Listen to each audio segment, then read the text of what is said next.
Yeah, thank you very much, everyone, for coming to this session today. So my name's Samuel Jovan Okulo. I work at the World Bank as a climate change specialist.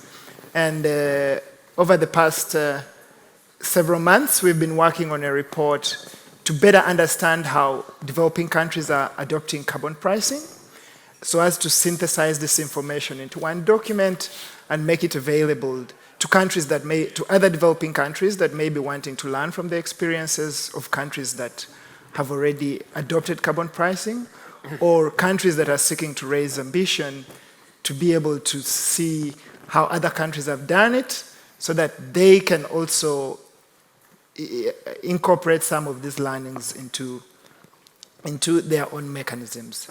So the report that we've been working on,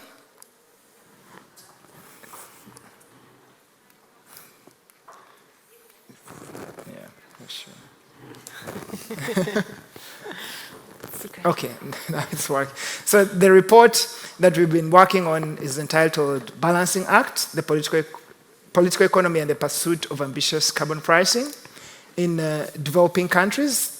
This report will be going live today. You can access it through that QR code, but also if you Google Balancing Act, World Bank, you'll find it within the World Bank repository. So what did it take to develop this report? So when we were starting this report, what we realized is that so far when you look at the data, there are close to 90 unique developed carbon pricing mechanisms that have been implemented around the world. And 55 of those are in developed countries, but interestingly, quite a huge number, 35 of them are in developing countries, which I think 35 compared to a decade ago when there were barely 3 or 4 is quite a big number.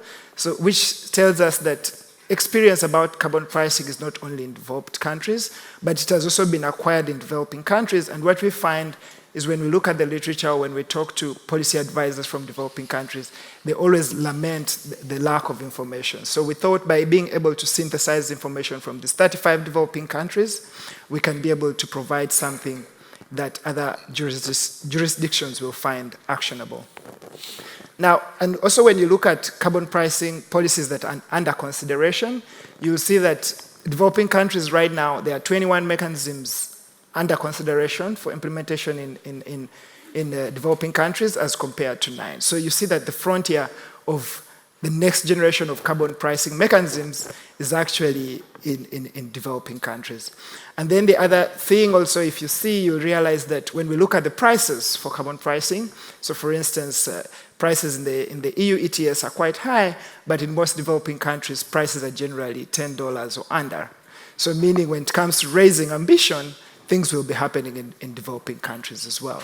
So I think this creates an opportunity or an inflection point where not only can we see what these other countries have done, but be able to put this information together such that other countries can be able, so for instance, if Vietnam comes and says, I want to implement carbon pricing, how do I go about it? They can be able to see what strategies has maybe China employed or Chile or Colombia employed. And that's the whole essence of this report.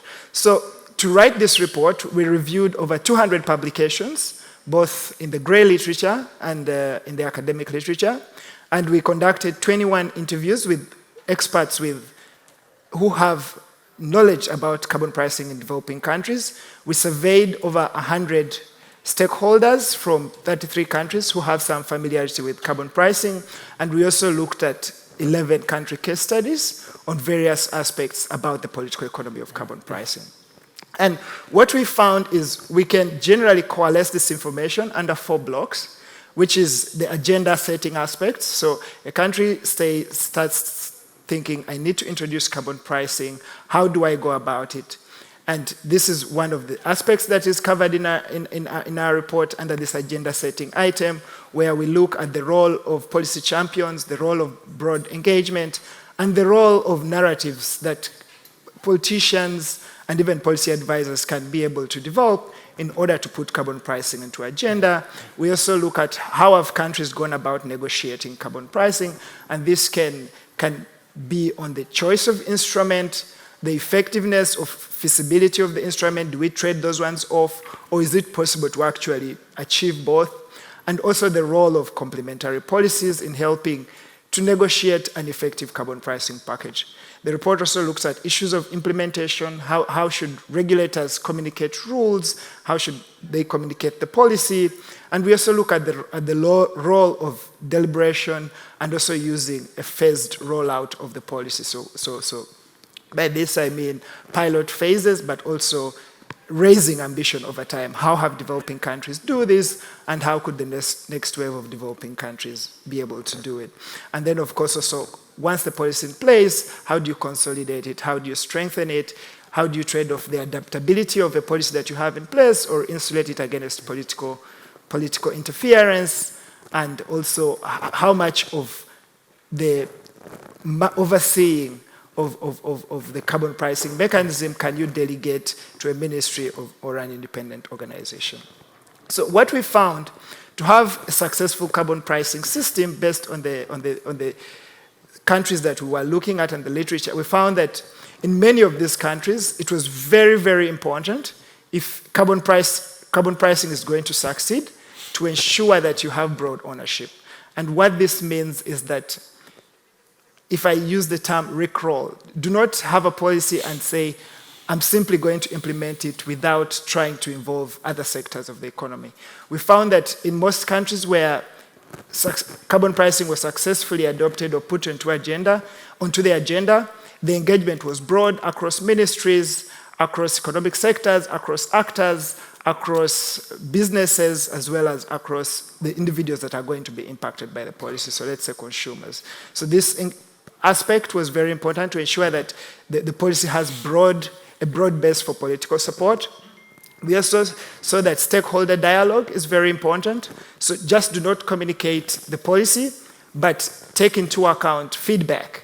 And this is what we mean by it, because in most cases, in other countries, we found that authorities were focused on communicating, but countries where the system was robust, that resisted change, that resisted being made ineffective, it was very important from the very beginning to take into account the suggestions that come from the different segments of society. We found that policy champions, they are not always crucial, but it was very helpful to always have policy champions, and these are people who can communicate effectively about your policy. If you have a good policy champion, we found that it was always easier for carbon pricing to be put onto the agenda and to be implemented. And then, of course, there's always this issue, do I have to have a fixed timeline on which to adopt carbon pricing? Interestingly, we found that for many countries, they took advantage of windows of opportunity. And windows of opportunity could be you're hosting an international event, or you want to achieve broader fiscal reform, or just the issue has gained traction due to an energy crisis, and then carbon pricing was implemented in policy. Of course, usually before that, you find that they will have taken time to really answer the question of whether carbon pricing is good for the country, what risks, and to put in place some capacity building mechanisms. The other thing we found was the policy ecosystem is very important, because we tend to fall into this trap when we talk of carbon pricing, as if carbon pricing can do it all on its own. But carbon pricing is related to many other policies, and it's always very important. We found, at least in Vietnam and Chile and China, that having that policy ecosystem where you have policies that not only allow you to understand the policy you're going to implement better, but to also be able to improve its performance over time. So we saw, for instance, in countries like Chile and Colombia, where the policy ecosystem was such that they wanted to implement an ETS, but at the time when the window of opportunity appeared, they just didn't go for the ETS, they instead went for the carbon tax. And as time moved on, they are looking at ways of incorporating the ETS into their system. The other issue is policy iteration. Always improve the policy, and this is a case we've also seen in South Africa, that when the policy was initially communicated, there was certain ambition set into it, but this kind of lulled out. But over time, they re-engaged and iterated and put in place systems to make sure that the price can rise at rates that can at least enhance emissions reduction. And of course, one of the final things we saw is building confidence, and here China comes to mind. So I guess many of you probably heard at some point that when farms were using fake data in China, China acted decisively in order to try and restore confidence into that market. And it's not only China, but others. And there are some examples here in countries as well that we saw when they did not follow these action items, carbon pricing lulled off, and it lost traction over time. So to be able to make sure that, having seen those items that are common across countries, we needed to find a way of presenting this in an action-oriented way, and that's what the report covers. I won't go through these items, but this is just to give you a sense of what we cover in the report. We talk about how can policymakers and advisors build narratives around the benefits and risks of pursuing carbon pricing. What can policy advisors and makers do to build coalitions in support of carbon pricing? We also discuss in the report how can you improve the political feasibility of carbon pricing. We also discuss issues of effective implementation, and also how do you strengthen and consolidate carbon pricing over time. And I reiterate again, this is from the experience of developing countries to facilitate a South-South exchange of knowledge, rather than learning from what developed countries have done and then trying to replicate that in developing countries. And with that, I think I'll pass off to the moderator, Michael, who will lead us in the remaining part of the presentation. Thanks. Well, thanks very much, Sam. You really captured, I think, a lot of the key messages of the report. For those of you who don't know me, my name is Michael Lerner. I'm an assistant professor at the London School of Economics, and I had the pleasure of leading the project team for this report. So one thing that I would just tell you about the experience of writing this report is that it really was a listening exercise. So this is not a report about the best practices, right? This is instead a report that describes what advocates for carbon pricing actually do in the world when they are trying to build a coalition. How do they go about doing that? How do they negotiate? On what grounds? What are the different dimensions that they negotiate on? When they're implementing a carbon price, where does it fall down? And what are the political ramifications for the support for carbon pricing when implementation struggles? And how do you build more ambition for these policies? As Sam was describing, that is one of the key questions to make these policies endure. So this is hard work that carbon pricing advocates are engaging in, and it's often quite politically contentious. You know, a lot of the people in this room think that carbon pricing is a pretty good idea. Not everybody agrees with that. And that's why carbon pricing is fundamentally a political proposition, to understand how to build a support and a movement to make that happen. And so it takes attention, and it takes care, and it takes a willingness to take a risk. So with that in mind, I'm going to turn and introduce our wonderful panelists, who might even be courageous panelists. And so I'll first turn, so this is Paul Butar. Welcome, Paul. He's the head of Secretariat at the Just Energy Transition Partnership, Indonesia. And he has more than 32 years of professional experience in various sectors, such as transportation and energy-related air pollution, municipality solid waste, renewable energy and climate change. Paul, you've been involved in policy development, in advocacy, in advice, in thinking about investment on carbon pricing. And you've provided a lot of advice to government institutions in Indonesia, the Ministry of Energy, Ministry of Finance, Ministry of Environment, as well as multilateral development banks and international organizations with real expertise around climate change, carbon markets, renewable energy, and low carbon investment and financing. Next, we have Sebastian Paco. He's the head of Task Force for International Carbon Pricing and Market Diplomacy at the Directorate General for Climate Action at the European Commission. Before joining the European Commission in 2015 as a policy officer with a focus on circular economy in the Directorate General for Environment, Sebastian worked for 10 years in the private sector in marketing and innovation positions. And in 2017, you were appointed to be the advisor in DG Environment to the Director General before becoming a member of the private office of Commissioner Vea. Sebastian joined the EU delegation to China in September 2019 as the head of section in charge of environment and climate, and returned to DG Climate in September 22 as deputy head of unit for climate finance before your current position at the head of task force for international carbon pricing and market diplomacy. Welcome, Sebastian. And then we have Katja Biedenkopf. Katja is a professor of sustainability politics at the Leuven International and European Studies at KU Leuven. She is also the Secretariat Coordinator of the Global Carbon Pricing Challenge and chairs the working group on international relations of the Belgian Federal Council for Sustainable Development. Katja, you're a member of the KU Leuven Sustainability Council, the co-chair of the Diversity and Sustainability Committee of the Faculty of Social Sciences at KU Leuven, and the vice leader of the working group on contestation of the Cost Action EU Foreign Policy Facing New Realities project. So welcome very much, Katja. So I'm going to direct the first question here to Paul. Here we go. Now, Paul, there's a lot of activity going on in Indonesia when it comes to carbon pricing. Could you give us a picture of the carbon pricing movement's trajectory in the recent past and upcoming future in Indonesia? Yeah, thank you, Michael. Thank you, everyone, for and also for World that invited me for this event.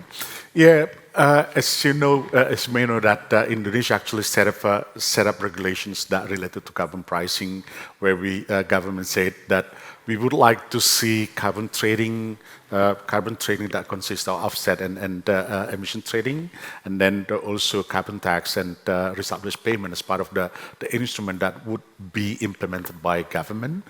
We have already implemented the result-based payment through the collaboration with the Norway back. What was that? Quite a while ago, that Norway committed to provide about 1 billion for forestry-based result-based payment, and we have received already part of the money. And then the government would like to actually, Minister of Environment would like to see more on this kind of result-based payment. The issue on that part is actually which country that would be willing to provide financing like Norway. So there's a big question that we have. The World Bank with Biocarbon Fund, for example, has a project together with Indonesia, but there will always be limited financing from such organizations. So then we propose to government that in the forestry sector, why don't we really include carbon trading, offset and so on, instead of just relying on the RBP. And then on the carbon tax, government set up the law on the carbon that also include carbon tax. We should have already established implementing regulation related to carbon tax, and that would regulate how much would be the rate for the carbon tax, and also how they could collect the tax.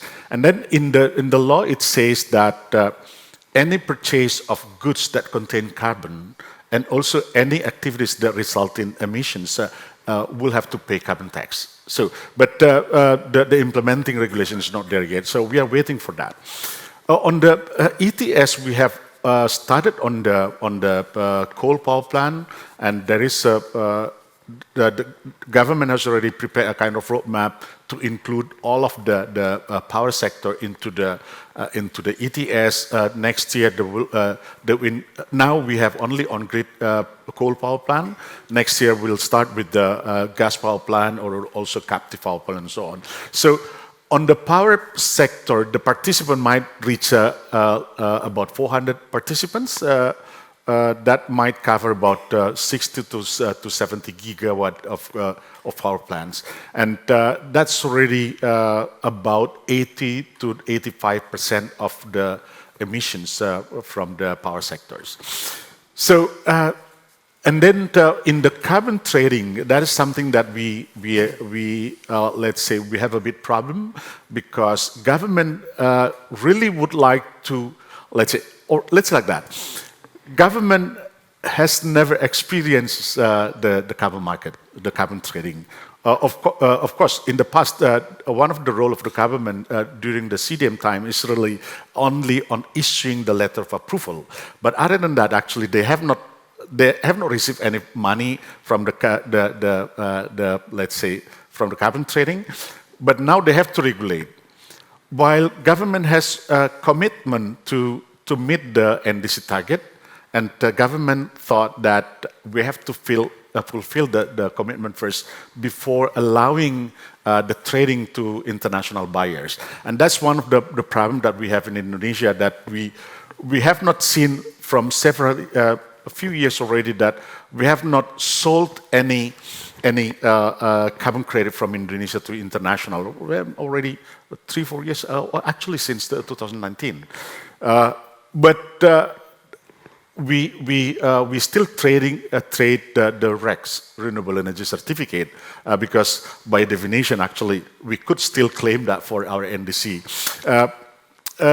Yeah, that's more or less what happened now. And then because of this situation now that we cannot trade much on the carbon trading, there is a lot of discussion going on with the let's say certain interest group, and also certain team that assist the upcoming government on how should they set up the carbon trading, carbon pricing, including how we should, let's say, make a kind of correction to the ecosystem of the carbon pricing in Indonesia. And we learn a lot from what happened in Europe, in other countries, in China and so on. But we still have, let's say, need to see with the specific condition that we have in Indonesia, where there is no energy market, whereas there is energy subsidy, and also there is a strong PPA that benefit the financial institutions.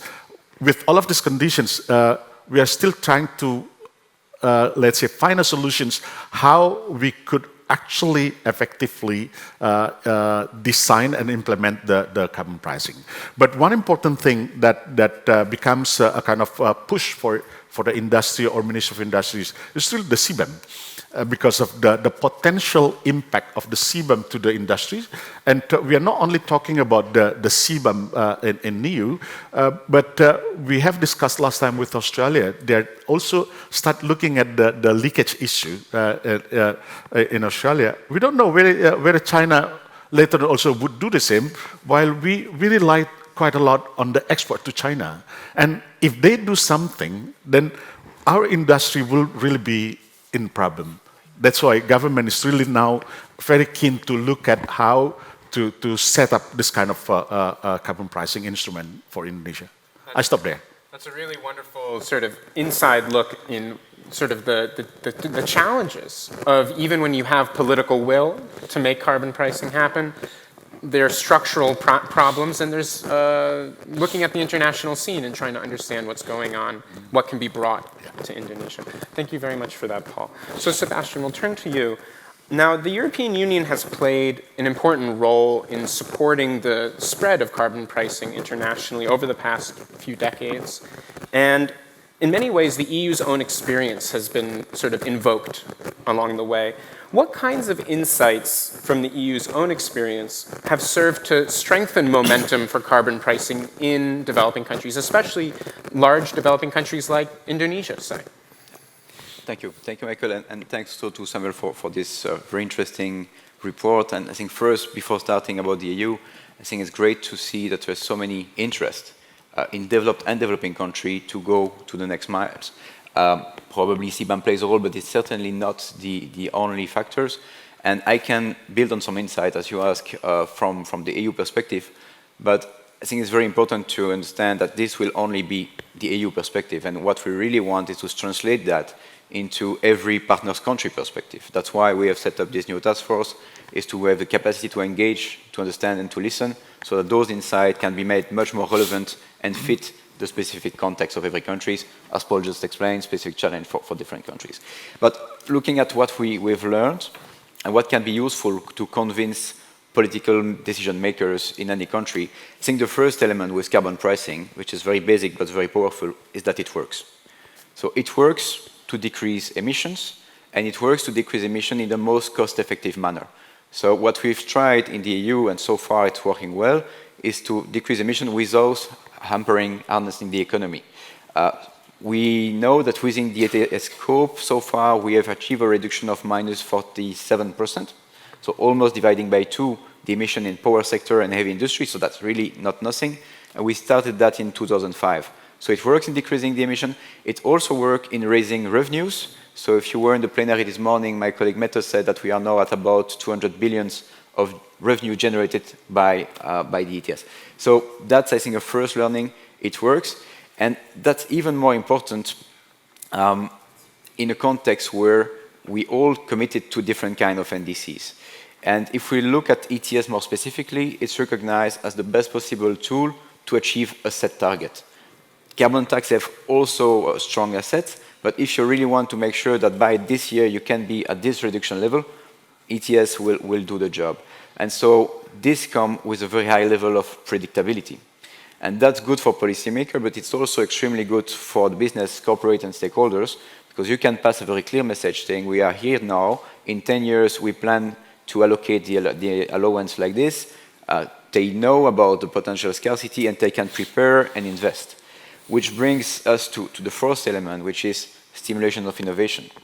If the business know what's coming, they have time to plan investment, they have time to get prepared, and that's very important to be prepared for what I call, to be future-proofed in a world where carbon will be a decisive factor, whatever we want to do. And maybe it will take 5 years, maybe it will take 10 years, but as said by Paul again, other countries are thinking about CBAM in different ways, but it will be difficult to completely close your eyes on the carbon impact of any kind of industry. So the more and the earlier you invest, the more you will be future-proofed. And if you put a clear carbon pricing with a clear trajectory, it's a very clear signal and incentive for your industry.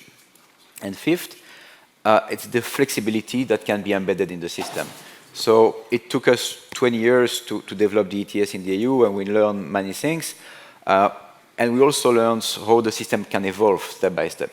And those are different tools that can be used by policymakers. You can choose to start with one sector or another one. You can start with intensity-based or cap and trade. You can give free allocation for a certain time and move to auctioning. So there are a lot of tweaks that make the tool much more adaptive to any kind of circumstances. And I would conclude on that. It's because of that flexibility that you can really engage with all your stakeholders. Starting from NGO campaigning for achieving more NDCs, going through your corporates that don't want to get their business killed, you can really design your system according to your state context and according to your stakeholders' will. So with that, you can really co-design the system while having a clear target. But let me just conclude on that. The first thing you need is a clear commitment on the direction in terms of climate ambition. If there is no climate ambition, a carbon pricing system will not work because you will not have the society behind you to make it work. So that's I think, for any country that wants to engage into that, you need to define your NDC, and once it's there, you put the tool in place. Well, thank you very much, Sebastian. I mean, certainly, carbon pricing is a conversation, right? There isn't just a straight-ahead plow, this is it, right? It's a flexible conversation, and it's one in which trying to understand what is going to work for your particular circumstance is something that requires engagement and discussion. So Katja, we'll turn to you now.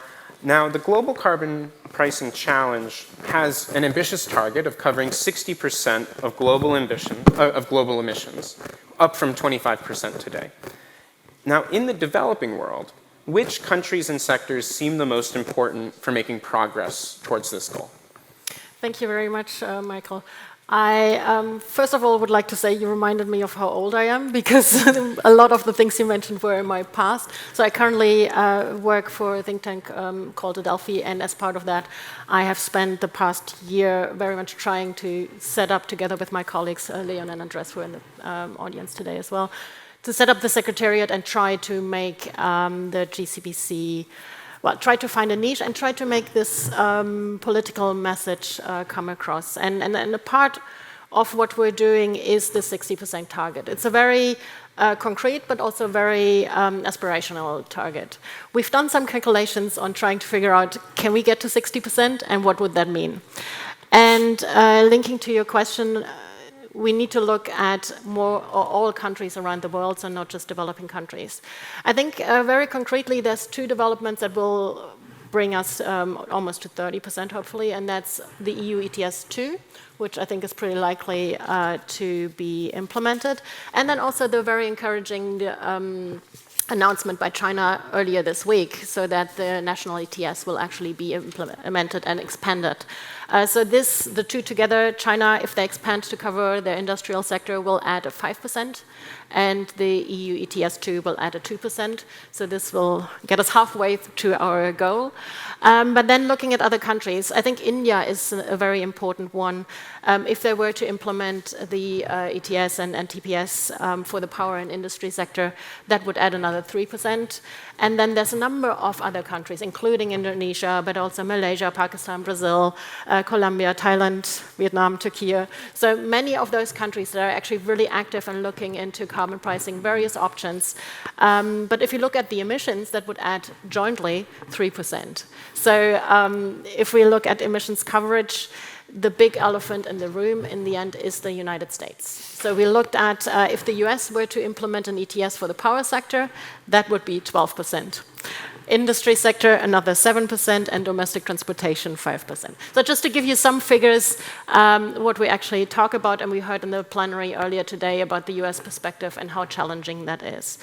But to me, to link it to this report very much, it's not just about emissions coverage and these figures, because in the end, if carbon pricing is successful, these figures will hopefully go down. So maybe we don't want to achieve the 60%. But also really increasing the level of ambition and trying to make these policies last is a very crucial challenge that we're facing. And I think we will get to these questions later. So I'll leave it there and get back to that. Thank you, Katja. I mean, a point that you're making there is that for developing countries, there's a reason why the arguments around innovation and growth have so much power, is because precisely when it comes to thinking about global emissions, each individual country is often relatively minor. And so it's therefore the trade and economic implications of carbon pricing that can get people pretty excited politically about this. So we're going to turn to you. We're going to turn to you and see whether you'd like to contribute some questions to our panelists. If you'd like to ask a question, I just ask that you briefly introduce yourself.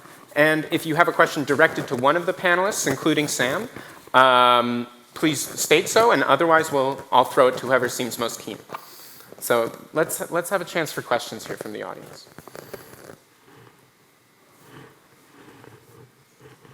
Yes, please.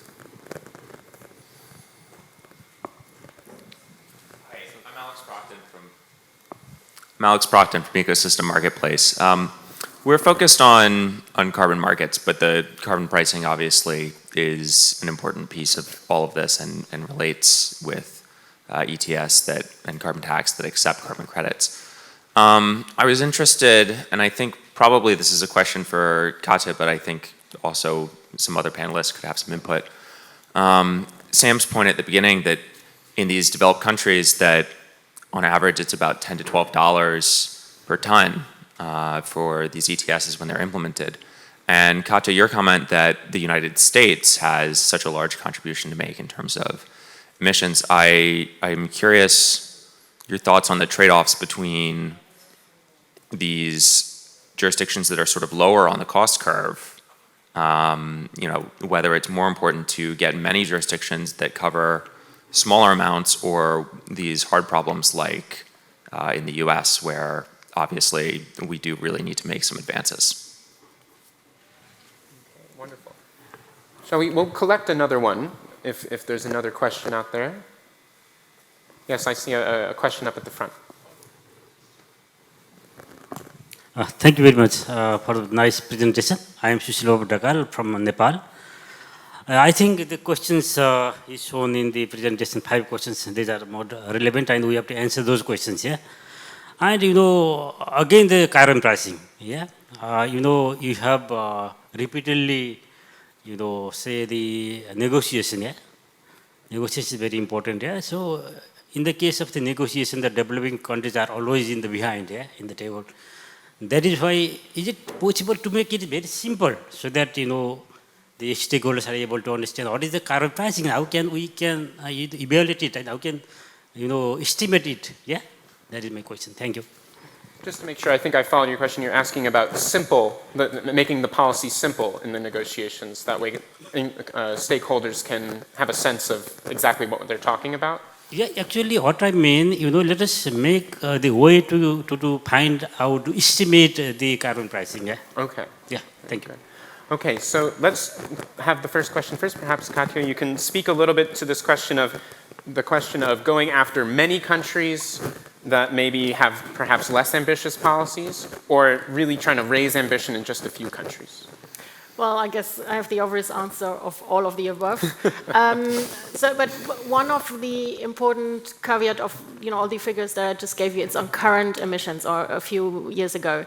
And of course, if carbon pricing is successful, some countries will reduce and the global coverage will be less. There's also other policies that could help us or help certain countries reduce emissions.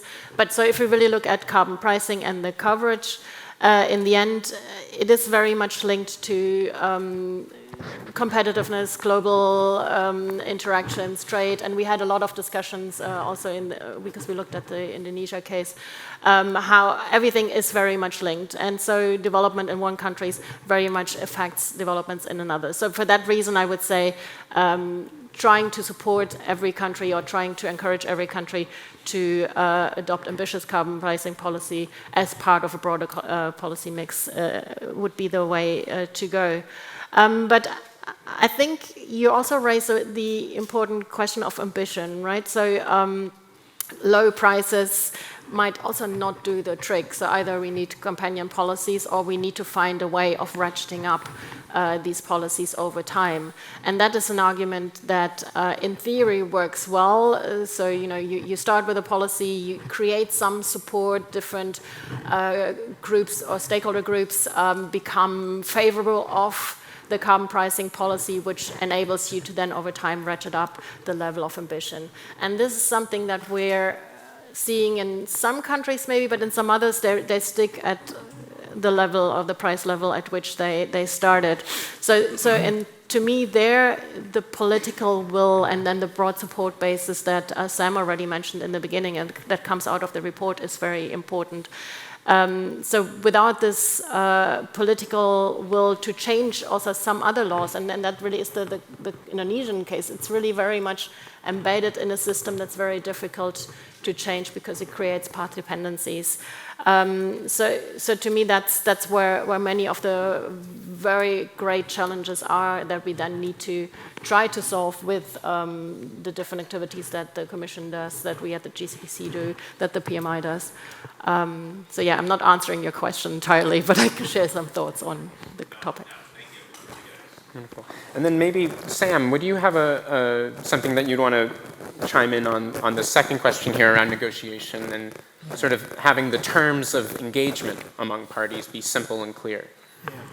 Yeah, so I'll quickly, so we in the report we kind of go into detail on how other countries have handled negotiation. One thing I'll say towards this is we found that in most countries when it comes to negotiation, of course it's trying to bring different parties on board, and we saw that in many countries revenues were used as a way of expanding the coalition. And so what this would mean is you compensate groups that will be affected negatively by carbon pricing. So this could mean the poor households, so maybe 60% of your population. You put in place a compensation mechanism for those households. This helps broaden the coalition, especially from potential supporters on the consumer side, but also with businesses. So for instance, if they are exporters, putting in place systems where when they are exporting the carbon content outside the economy, you give them back money. This tends to ease concerns of industry to expand that coalition. But also what we saw is, for instance, with ETSs using free allocations, maybe making the policy less ambitious in the beginning. These are all techniques that we kind of go through in the report, including others on how to expand the coalition when you're looking at negotiation. Okay, so let's get one more question from the audience. I see a hand up at the front here. We have time just for one more, I'm afraid, but we like to talk about this stuff. So. Hi, I'm Umid from Uzbekistan, Minister of Energy. Uzbekistan, you know, is a developing nation. We're just starting our regulatory framework. I have a question about the industries like steel, cement, aluminum industries. When introducing this carbon tax, carbon pricing into these industries, what we should see, what we should keep in mind, I mean, are they ready for introducing this carbon pricing because, to the market? I mean, will they be competitive right now if we introduce right now? What is the timeline approach for them to introduce for developing nations specifically? Okay. Thank you. Well, thank you. So I think on that question, maybe I could ask Sebastian. The EU has had experience of trying to get a heavy industry prepared for carbon pricing. And then Paul, that's quite an active debate going on in Indonesia. So maybe Sebastian, do you want to talk sort of briefly around thinking about the preparedness of industry for carbon pricing? Yeah, so there when designing the system, it's very important to identify within the industry what are the possible abatements and what would be the abatement cost. So usually there are some low-hanging fruits that can be collected at a cheaper cost, and then at some point it will become more expensive. And their companies will have to choose to buy allowance or to invest into much more expensive innovation like CCUS or others. And the whole thing is to design the allowance scheme to decide which kind of pressure you put on industry and at what time. You can decide how long you would give to industry to adjust depending on the cap setting for the industrial sector. So if you put a lot of pressure quickly, they will capture the low-hanging fruit, and then they will have to invest to implement more advanced technologies, but then they will be ready for a world where cement would face CBAM and these kind of things. So it's really a choice on what kind of timing you want to set to your industry, and ideally you discuss with them to see what are the investment capacities and what are the innovation capacities that they can set in place. And that's why the price, I don't think there is one good price for any ETS. It needs to evolve, and what's the most important is that you start somewhere with developing a good MRV system to understand what are the emissions, how you can monitor those emissions, how you set the cap, and then you deploy the ETS, and you can adjust the machinery, I would say, step by step, depending on how it evolves. But once you have the basics function of the system in place, it makes it much easier to adjust it step by step and to move from a certain price to another.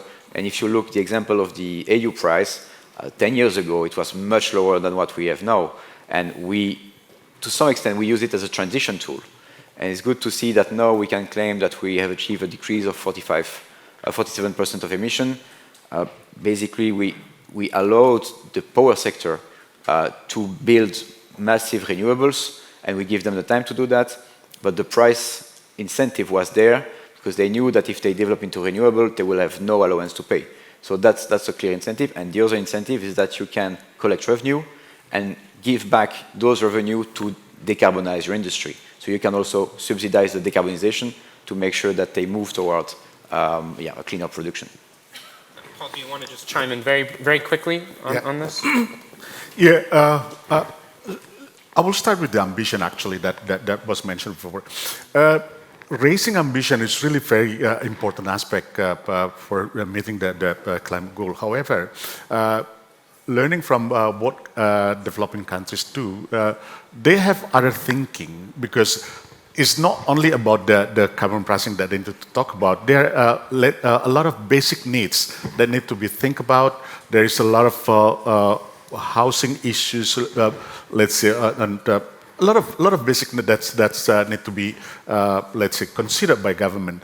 That's why to some developing countries actually, raising ambitions might not be the first priority actually when they want to, they talk about the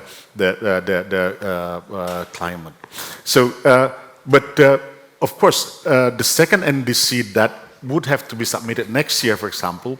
Many countries would like to submit that next year. Indonesia, for example, also would like to, let's say, show to raise the ambitions, trying to let's say, increase the emission reduction target. But one of the very important aspects that has been repeatedly mentioned by Minister of Finance, because at the end, it is Minister of Finance that decides something, right? Because they said, we could only cover about 35% of the budget needed for meeting the NDC. So where we would get the rest? And that's actually the thing that we discuss a lot in Indonesia, of how the private sector could participate. The cement sector or all the heavy industries that with the high intensity, high energy, let's say, need, we actually discussed last time, why don't we target them first? Because the impact of the let's say, higher cost due to the carbon pricing, they could easily, let's say, pass that through to the consumers, or they could bear it. We have a study last time on the cement industry. The cost per sack cement of 40 kilogram per sack, only about less than 10 cents actually. So then that's why in one of the discussions that we had with Parliament, when they start, let's say, discussing about the law that include the carbon tax, we say, don't start with the power sector, but start with the industry where they could really pass the cost through to the customer, or even they can bear it. So with only small amount of money, actually they could do the carbonize. And especially now with the market, international pressure from the market, they really feel the heat now. So they really like to decarbonize everything. Last week there was a signing of let's say, financing from I4C to one of the steel industry, because they export to Europe. If they don't do that, they will pay more as part of the CBAM. So this is the market pressure actually that's very important in order to really drive the energy transition and the climate reduction zone. Okay, well, thank you very much, Paul, for that. And really these different narratives and priorities are coming in. So unfortunately, that's all the politics we have time to talk about today. But please do feel free to get in contact with our panelists to talk with us about other questions. And you might be interested to know that not only is lunch happening right now, in about 15 minutes there's a session in this very room on private sector engagement and voluntary carbon markets, and they are happy to have you eat your lunch during the meeting. Okay, so thank you all very much for your attention. Thank you very much.